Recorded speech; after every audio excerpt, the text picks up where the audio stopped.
ಮಹಾಕುಂಭಮೇಳದಲ್ಲಿ ತುಂಬಾನೇ ವೈರಲ್ ಆಗಿರೋ ಈ ಸಾಧುಗಳು ಹೇಳಿದ ಪುಣ್ಯಕ್ಷೇತ್ರ ಶಿವಮೊಗ್ಗದಿಂದ ಕೇವಲ 65 ಕಿಲೋಮೀಟರ್ ದೂರದಲ್ಲಿದೆ. ಅಲ್ಲೊಂದು ಕಣಿವೆ ಇದೆ ಅಂತ, ಕಣಿವೆ ಸಿದ್ದಗಿರಿ ಅಂತ, ಸಿದ್ಧಾರೂಢರಿಗೆ ಆರೂಢ ಜ್ಯೋತಿ ಶಕ್ತಿ ಬಂದಂತಹ ಜಾಗ, ಅಗ್ನಿ ಸ್ವರೂಪ.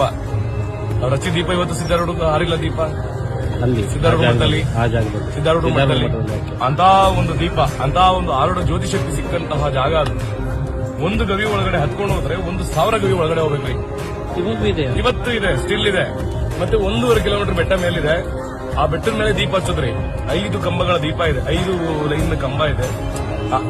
ಆ ಒಂದು ಕಂಬದ ಮೇಲೆ ದೀಪ ಹಚ್ಚಿದ್ರೆ ಕೆಳಗಡೆ ಸಿದ್ದೇಶ್ವರ ಅಂದ್ರೆ ಕಣಿವೆ ಲಿಂಗದ ಮೇಲೆ, ಮತ್ತೆ ಕಣಿವೆ ದುರ್ಗಾ ಪರಮೇಶ್ವರಿ ಇಬ್ರು ಮುಖದ ಮೇಲೂ ಬೆಳಕು ಬರುತ್ರಿ. ಅಲ್ಲೊಚ್ಚಿ ದೀಪದ ಬೆಳಕು ಇಲ್ಲ ಬರುತ್ತೆ ನೋಡ್ರಿ. ಇವತ್ತಿಗೂ